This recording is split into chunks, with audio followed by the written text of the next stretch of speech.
अहम खबर आपको दे पंजाब से सेनेट के तमाम उम्मीदवार बिला मुकाबला कामयाब हो गए। इलेक्शन कमीशन के मुताबिक टेक्नोक्रेट्स और जनरल नशिस्तों पर तमाम उम्मीदवार कामयाब हो गए हैं। कामयाब होने वाले उम्मीदवारों में आज़म नज़ीर तारड़, सैयद अली ज़फ़र, सादिया अब्बासी, डॉक्टर ज़रका तैमूर, अफनानुल्लाह खान और दीगर शामिल हैं। नोटिफिकेशन जो है 3 मार्च को जारी होगा। पंजाब से सेनेट के तमाम उम्मीदवार बिला मुकाबला कामयाब हो गए हैं और इलेक्शन कमीशन के मुताबिक टेक्नोक्रेट्स और जनरल नशिस्तों पर तमाम उम्मीदवार कामयाब हो गए हैं। कामयाब होने वाले उम्मीदवारों में आज़म नज़ीर तारड़, सैयद अब्बास अली ज़फ़र और सादिया अब्बासी, इसके अलावा डॉक्टर ज़रका तैमूर, अफनानुल्लाह खान और दीगर शामिल हैं। तफ़सीलात जानेंगे नुमाइंदा लाहौरी मोहम्मद अशफाक से।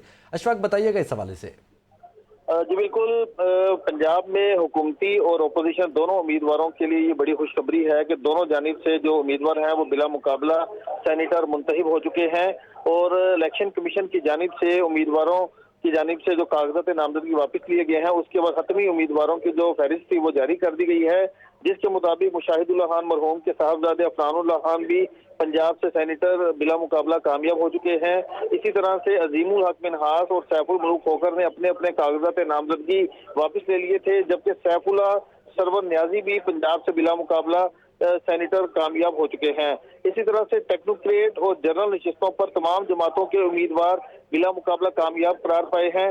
साजिद मीर, अरफानुल हक सदीकी, इजाज चौधरी, ओन अब्बास, कामिल आगा भी बिला मुकाबला सेनेटर मुंतखब हो चुके हैं, जबकि इसके साथ साथ मरूफ कानूनदान Azam Nazir Tarar advocate, barrister Saeed Ali Zafar, doctor Zarqa, Sadia Abbasi भी पंजाब से बिला मुकाबला सेनेटर कामयाब हो चुके हैं। इसके साथ साथ इलेक्शन कमीशन की जानिब से ये कहा गया है कि पंजाब से बिला मुकाबला उम्मीदवारों के कामयाब होने के बाद इन तमाम उम्मीदवारों की कामयाबी का नोटिफिकेशन 3 मार्च की शाम को किया जाएगा। जी अशफाक, ये भी बताइएगा, जो सेनेटर मुंतखब हुए हैं उनमें तहरीक इंसाफ के कितने हैं, अपोजिशन जमातों के पीडीएम के कितने हैं? जी बिल्कुल। इस हवाले से पंजाब से मुस्लिम लीग नून की जो सीट पर अफनानुल्लाह खान बिला मुकाबला सेनेटर कामयाब हुए हैं, जबकि टेक्नोक्रेट की नशिस्त पर मुस्लिम लीग नून के टिकट पर आजम नजीर तारड़ एडवोकेट कामयाब हुए हैं, जबकि टेक्नोक्रेट की ही नशिस्त पर तहरीक इंसाफ के बैरिस्टर सैयद अली जफर कामयाब हुए हैं। इसी तरह से डॉक्टर जरका, जबकि सादिया अब्बासी मुस्लिम लीग नून के टिकट पर कामयाब हुई हैं, जबकि इसके साथ साथ मुस्लिम लीग नून के टिकट पर अरफान सदीकी कामयाब करार पाए हैं, जबकि तहरीक इंसाफ के टिकट पर इजाज चौधरी, ओन अब्बास, जबकि मुस्लिम लीग काफ के टिकट पर कामिल आगा कामयाब करार पाए हैं। तो इन तमाम जो उम्मीदवार जो बिला मुकाबला कामयाब करार पाए गए हैं, इनकी कामयाबी का नोटिफिकेशन 3 मार्च को होगा। इससे कबल आज ठीक है अशफाक, हमारे साथ ही मौजूद रहिएगा। हमें ज्वाइन किया है नुमाइंदा लाहौर न्यूज़ अरशद अली ने। अरशद, बताइएगा इस हवाले से, जो उम्मीदवार कामयाब हुए हैं उनके हवाले से क्या तफसीलात है आपके पास? जी बिल्कुल। पंजाब की 11 मुख्तलिफ नशिस्तों के ऊपर 22 मजमूई तौर पर जो है वो उम्मीदवारों ने कागजात नामजदगी जमा करवाए थे। 22 में से 11 उम्मीदवारों ने कागजात नामजदगी वापस ले लिए हैं और 11 उम्मीदवार जो है वो बिला मुकाबला अब पंजाब की नशिस्तों से जो है वो मुंतखब हो चुके हैं। खवातीन की नशिस्त के ऊपर जो है वो डॉक्टर जरका तैमूर, सादिया अब्बासी, जबकि टेक्नोक्रेट की सीट के ऊपर अली जफर और आजम नजीर तारड़ जो है वो कामयाब हुए हैं, जबकि जिन लोगों ने कागजात नामजदगी आज शाम 5 बजे तक जो है वो कागजात नामजदगी वापस लेने की तारीख थी, ताहम जो है वो मुख्तलिफ उम्मीदवारों ने मुख्तलिफ पार्टियों की हदायत के ऊपर अपने कागजात नामजदगी वापस लिए, जिसके बाद जो है वो 11 ही उम्मीदवार जो है वो बचे थे और जिसके बाद उनकी बाकायदा इलेक्शन कमीशन ज़राए के मुताबिक जो है वो उनकी जो कामयाबी का नोटिफिकेशन वो भी जल्द जो है वो जारी किया जाएगा और बिला मुकाबला। ठीक है अरशद, हमारे साथ ही मौजूद रहिएगा। हमें ज्वाइन किया है सीनियर तज्ज़ियाकार हबीब अकरम साहब ने। हबीब साहब, आपके वक्त का बहुत शुक्रिया। क्या कहेंगे कि पंजाब से अब बिला मुकाबला मुंतखब हो गए हैं, जो नंबर्स आप देख रहे हैं सेनेट में पहुंचने वाले पंजाब से, उससे क्या असर पड़ेगा? देखिए, सबसे पहले तो हमें ये देखना है कि आखिर ये मुंतखब लोग कैसे हुए। उसकी वजह यह है कि पाकिस्तान मुस्लिम लीग पाक के जो स्पीकर हैं सूबाई असम्बली के, यानी चौधरी परवेज इलाही साहब, उन्होंने इमरान खान के कहने पर बहुत ही पॉजिटिव रोल प्ले किया और पाकिस्तान मुस्लिम लीग नून और पाकिस्तान तहरीक इंसाफ को इस बात पर तैयार किया कि वो बजाय इसके के बाद में रिगिंग का या हॉर्स ट्रेडिंग की शिकायत करते रहे इससे कहीं बेहतर है कि वो उतने ही लोगों को सामने लेके आए जितने वो बासानी मुंतखब करवा सकते हैं। तो उनकी जो पसे पर्दा ये कोशिशें थी वो कामयाब साबित हुई और अल्टीमेटली हमने देखा कि यहाँ पर वो नाखुशगवार सूरत हाल पैदा नहीं हुई जिसका इमरान खान साहब खौफ का, जिसपे इमरान खान साहब खदशे का इजहार करते रहे थे कि इलेक्शन में वोट दिखेंगे और ऐसा होगा और वैसा होगा, और इसके लिए वो सुप्रीम कोर्ट तक चले गए थे। तो आज के इस फैसले का जो हम पंजाब में देख रहे हैं, यकीनी तौर पर आज अगरचे वो फैसला महफूज कर लिया है सुप्रीम कोर्ट ने, लेकिन ये नहीं हो सकता कि आज की जो खबर है ये कि यहाँ पर एक इलेक्शन मुकम्मल हो चुका है पंजाब में, ये आगे चलते हुए कोई नई कानूनी सूरत का बाइस नहीं होगा। तो हमें ये तवक्को रखनी चाहिए, हमें ये यानी आज ये दिल खुशकुन बात है कि किसी किस्म की हॉर्स राइडिंग के बगैर कम अज कम पंजाब में सेनेट का ये मरहला मुकम्मल हुआ है। और उसके साथ आज बहरहाल ये भी एक पाकिस्तान की तारीख का एक बहुत ही खूबसूरत दिन है कि आज हमारे इलेक्शन कमीशन ने भी एक बहुत बड़ा फैसला किया है और डस्का में इलेक्शन को कलअदम करार दिया है, क्योंकि वहां पर जो धांधली हुई थी और फियर फैक्टर का जिस तरह इस्तेमाल हुआ था, तो आज के दिन यानी एक इलेक्शन का बिला मुकाबला हो जाना बगैर किसी हॉर्स राइडिंग के, ये भी बहुत खूबसूरत बात है। और एक इलेक्शन का कलअदम हो जाना भी मैं समझता हूँ बड़ी खुशगवार बात है। ठीक है, हबीब अख्तम साहब हमारे साथ ही मौजूद रहिएगा। मैं ज्वाइन किया है माहिर कानून साद रसूल साहब ने। साद साहब आपके वक्त का बहुत शुक्रिया। क्या आप देख रहे हैं कि अगर तहरीक इंसाफ के ये नुमाइंदे मुंतखब हुए हैं दूसरे सूबों से, तहरीक इंसाफ को कितनी उम्मीद है या कितने उनको नंबर चाहिए होंगे अगर वो कानून साजी करना चाहेंगे? तो हमारा राब्ता मुनक़ता हुआ है। हबीब अकरम साहब, आपसे मैं जानना चाहूँगा कि आपने कहा कि पंजाब में जिस तरह से ये बड़ा अच्छा मामला हो गया, लेकिन दूसरे सूबों के अंदर अगर देखा जाए तो पार्टी के अंदर से आवाज़ें उठ रही हैं। कुछ लोग कहते हैं टिकट बेचा गया, कुछ लोग नाराज़ दिखाई देते हैं। तहरीक इंसाफ वहाँ कमज़ोर पड़ सकती है?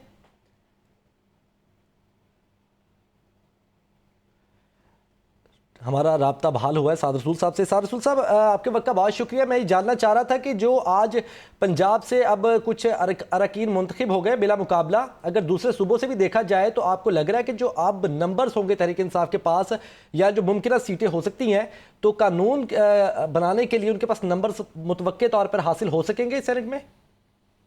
देखिए जी, सबसे पहले तो जो लोग पंजाब से बिला मुकाबला मुंतखब हुए हैं सेनेट के अंदर, उन सबको हम मुबारकबाद देते हैं। खास तौर पे इसमें अली जफर साहब को और आजम नज़ीर तारड़ साहब को मैं मुबारकबाद देना चाहता हूं, जो कि लीगल फ्रेटर्निटी से हैं। और बड़ा अच्छा हुआ कि पंजाब के फ्लोर के ऊपर उस तरह की लड़ाई नहीं हुई, उस तरह की धीगा मुश्ती नहीं हुई जो कि हमने अब से माजी में हमने पंजाब असेंबली के फ्लोर के ऊपर भी देखी और दीगर असेंबलीज के फ्लोर्स के ऊपर भी देखी।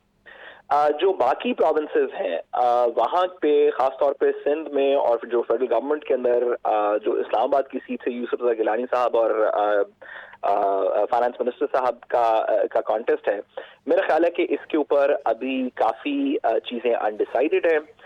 आने वाले दिनों के अंदर हुकूमत को ये डेमोन्स्ट्रेट करना होगा कि वो अपनी मेजॉरिटी को होल्ड करती है। ये बड़ा जरूरी है कि हम सेनेट के इलेक्शंस को जनरल असेंबली के इलेक्शंस के तनाज़े में सिर्फ ना देखें। सेनेट का मकसद कुछ और है। सेनेट का मकसद ये है कि मुतल्लिका सूबों से मुतल्लिका पार्टीज अपनी प्रोपोर्शनल रिप्रेजेंटेशन करें, यानी कि जिस सूबे में जिस पार्टी की जितनी रिप्रेजेंटेशन है उस लिहाज से उसके नुमाइंदे मुंतखब हों। हमने माजी में भी देखा कि हॉर्स ट्रेडिंग की वजह से और दीगर चीज़ों की वजह से ये इस तरह की तनासबत में थोड़ा सा फर्क आया, जिसकी वजह से सेनेट के इलेक्शंस के ऊपर आज तक हमेशा उंगलियां उठती रही हैं। सादिक सिंघानी साहब के इलेक्शन पर भी उंगलियां उठती रही। मेरी दुआ है कि जो स्पिरिट है कॉन्स्टिट्यूशन की, कि जिस पार्टी की जिस असेंबली में जितनी रिप्रेजेंटेशन है उस तनासब के अंदर वो अपने सेनेट के उम्मीदवार नॉमिनेट कर सके।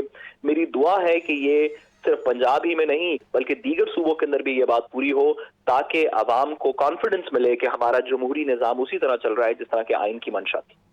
अच्छा साद साहब, आप क्या समझते हैं कि सदारती ऑर्डिनेंस भी ज़ाहिर आया और पीडीएम ने ये कहा है कि ये एक वज़न डालने वाली बात है सुप्रीम कोर्ट के फैसले के ऊपर। आपको लगता है कि आज जो तहरीक इंसाफ के लोग हैं उन्होंने कुछ कागजात वापस भी लिए हैं, बिला मुकाबला लोग मुंतखब हुए हैं, खैर सगाली जाएगी, तहरीक इंसाफ सीरियस दिखती है? देखिए, तहरीक इंसाफ हुकूमत में है और उसका काम है कि वो जहां पे भी हो सके अपने अपने सफ़ों में थोड़ी सी वसअत पैदा करे और अपोजिशन को वो स्पेस दे जो कि आइन के अंदर या कानून के अंदर उनकी मुतल्लिका स्पेस बनती है। यानी कि सूबाई सिंध की सूबाई असम्बली से जितनी प्रोपोर्शनेट रिप्रेजेंटेशन पीपल्स पार्टी की है उतनी रिप्रेजेंटेशन की हद तक उनके सेनेट उम्मीदवार इलेक्ट होने चाहिए। इसी तरह नेशनल असेंबली में जिसकी भी मेजॉरिटी है जो इस वक्त इमरान खान साहब की है, तो उम्मीद ये की जाती है कि लोग उस मेजॉरिटी के तनासब से वोट करेंगे। लेकिन जहां पे भी थोड़ी सी गिव एंड टेक करना हो तो मुझे उम्मीद है कि हुकूमत अपनी सफ़ों में वो वसअत पैदा करेगी जिसकी वजह से अगर थोड़ा गिव एंड टेक करना भी पड़े तो वो कर लिया जाए और अपना हमारे पॉलिटिकल सिस्टम को इस तरह डिवॉल्व ना करें जिसके के अंदर धींगा मुश्ती और दंगा फसाद और गालम गलोच जो है वो इसका मंशा बन जाए। साहब, आज अदालत से भी ये रिमार्क सामने आए हैं कि क्यों ना हम करप्शन को ख़त्म करने के लिए कानून साजी करें। ओपन बैलेट के हवाले से मामला तो अभी उन्होंने महफूज कर लिया है। मुमकिन तौर पर आपको क्या लगता है, जिस तरह से रिमार्क्स आए, ये केस चलता रहा, क्या फैसला मुमकिन तौर पर आ सकता है?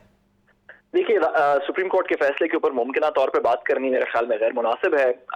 हमने सबके दलाइल सुने। गवर्नमेंट का ये केस है कि जिस तरह लोकल गवर्नमेंट का इलेक्शन अब से माजी के अंदर जो सिंध के अंदर लोकल गवर्नमेंट के इलेक्शन होने थे, उसमें सुप्रीम कोर्ट के एक 3 मेंबर बेंच ने, जो उस वक्त के चीफ जस्टिस अनवर ज़हीर जमाली साहब का बेंच था, उसने फैसला किया कि ये कॉन्स्टिट्यूशन के under the constitution local government का इलेक्शन नहीं है। ये लोकल गवर्नमेंट का इलेक्शन लोकल गवर्नमेंट के एक्ट के कानून के नीचे किया जाता है। इस वजह से अगर कानून में ओपन बैलेट हो तो ओपन बैलेट के थ्रू करवा लें, अगर सीक्रेट बैलेट हो तो सीक्रेट बैलेट के थ्रू करवा लें।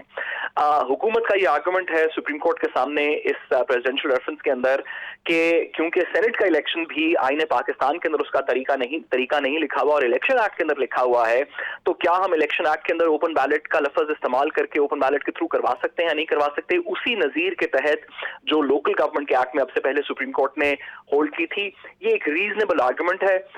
इसके काउंटर आर्गुमेंट जो है ऑपोजिशन का और अजहरबानी साहब का, वो भी हमने सुना। उसके अंदर भी बहुत फोर्स है, उसके अंदर भी बहुत से वैल्यूबल दलाइल हैं। सुप्रीम कोर्ट के फैसले को प्रीएम्प्ट नहीं करना चाहिए। हम सबको इंतजार करना चाहिए इस बात का और इस पर यकीन रखना चाहिए कि सुप्रीम कोर्ट आइन और कानून के मुताबिक जैसे पहले फैसले करती आई है ये फैसले करेगी और हमारी सियासत उस आइन और कानून के मुताबिक फैसले को मनोन तस्लीम करेगी। ठीक है साहब, आपने ज़ाहिर कहा है कि कमेंट नहीं करना चाहिए हमें सुप्रीम कोर्ट के मुमकिन फैसले के हवाले से, लेकिन अगर नंबर गेम की अगर हम बात करें तो आपकी गहरी नज़र है, क्या समझते हैं आप कि दूसरे सूबों के अंदर जो मामला चल रहे हैं, जिस तरह से पहले बात की जाती थी कि बलूचिस्तान में हॉर्स ट्रेडिंग होती है, जरदारी साहब पे और पीपल्स पार्टी पे इल्ज़ाम लगते थे, आपको लगता है जिस तरह पंजाब में ये मुंतखब हुए बिला मुकाबला, इस तरह अगर वहाँ से भी मुंतखब हो जाते तो ये मामला ना सदारती ऑर्डिनेंस की तरफ जाता ना सुप्रीम कोर्ट की तरफ जाता? जी सॉरी, आपकी आवाज़ कट गई थी। साहब ये कह रहा था कि आप समझते हैं कि जो पहले पंजाब के अंदर जिस तरह से आज ये मुंतखब हो गए बिला मुकाबला लोग, अगर दूसरे सूबों से भी हो जाते और उतनी ही नुमाइंदगी लेते जितने उनके अरकान थे, तो मामला सदारती ऑर्डिनेंस तक ना जाता, सुप्रीम कोर्ट में भी ना जाता? जी, ये हो सकता है कि अगर सीट एडजस्टमेंट हो जाती तो मामला सदारती ऑर्डिनेंस तक ना जाता, लेकिन सदारती ऑर्डिनेंस को या ये ओपन बैलेट के आइडिया को हमें सिर्फ इस 2021 के सेनेट के इलेक्शंस के तनाज़ुर के अंदर नहीं देखना चाहिए। इन चीजों को हमें अपने कॉन्स्टिट्यूशनल स्ट्रक्चर के मुताबिक देखना चाहिए कि क्या हम आज सिर्फ 2021 का इलेक्शन नहीं, आज के बाद के भी दीगर इलेक्शंस, क्या हमारा कॉन्स्टिट्यूशनल मैकेनिज्म, हमारा आईनी ढांचा इस तरह का हो कि जिसके अंदर ओपन बैलेट के थ्रू इलेक्शंस हो रहे हों या इस तरह का हो जिसके थ्रू सीक्रेट बैलेट के थ्रू हो रहे हों। इस कॉन्स्टिट्यूशनल सवाल का किसी एक इलेक्शन से, यानी कि इस 2021 के इलेक्शन से ताल्लुक नहीं है, ये हमारी ओवरऑल जमहूरियत के स्ट्रक्चर से इसका ताल्लुक है। तो हमें इसके अंदर एक लॉन्ग टर्म ओपिनियन लेनी चाहिए। किसी भी एक फर्द या किसी भी एक पॉलिटिकल पार्टी या किसी भी एक इलेक्शन से मेरा ख्याल है कि इसको जोड़ना गैर मुनासिब होगा। ठीक है, इसको जोड़ना गैर मुनासिब होगा। साहब एक ये भी बताइएगा, परवेज रशीद साहब ने जिस तरह से अपील की थी ट्रिब्यूनल के अंदर, वो रिजेक्ट हो गई, उसके कागजात नामजदगी उनके रिजेक्ट हो गए। वो कह रहे थे कि वो अपर कोर्ट्स में जाएंगे। अब जिस तरह ये लोग बिला मुकाबला मुंतखब हो गया, उनके पास कोई ऑप्शन रह जाता है? देखिए, मैं ये बात करनी थोड़ी सी ज़रूरी है कि मैं उस केस के अंदर वकील हूँ। تو میرے سے اوپینین آپ مناسب ہوگا کہ آپ کسی اور سے لے لیں، لیکن میں صرف بطور قانون کا ایک طالب علم یہ بات کروں کہ پرویز رشید صاحب کے پاس یا کسی بھی شخص کا جس کے نامینیشن پیپرز ٹرائیبیونل سے ریجیکٹ ہوئے ہیں، اس کے پاس یہ حق ہے کہ وہ اس کے خلاف چلے ہم اس پہ کامنٹ نہیں لیتے، لیکن جنرلی طور پہ آپ کیا سمجھتے ہیں کہ جس طرح سے یہ ابھی نوٹیفکیشن سن لیجیے، جی اگر آپ میری بات پوری سن لیجیے تو آپ کو یہ کامنٹ مل جائے گا کہ کوئی بھی شخص جس کے ٹرائیبیونل سے جس کے خلاف ٹرائیبیونل میں فیصلہ آیا ہو، اس کے پاس یہ حق ہے کہ وہ آرٹیکل 199 کے نیچے رٹ فائل کرے اس فیصلے کے خلاف جو کہ ہائی کورٹ سنے گا، اور اس ہائی کورٹ کی رٹ کے خلاف وہ ایونچولی سپریم ٹھیک ہے. کورٹ جا بہت سکتا شکریہ ماہر قانون سعد رسول صاحب ہمارے ساتھ موجود تھے. سینئر تجزیہ نگار حبیب بکرم صاحب نے ہمیں جوائن کیا، ارشد نے اور اشفاق نے ہمیں تفصیلاً اپڈیٹ کیا. بہت شکریہ.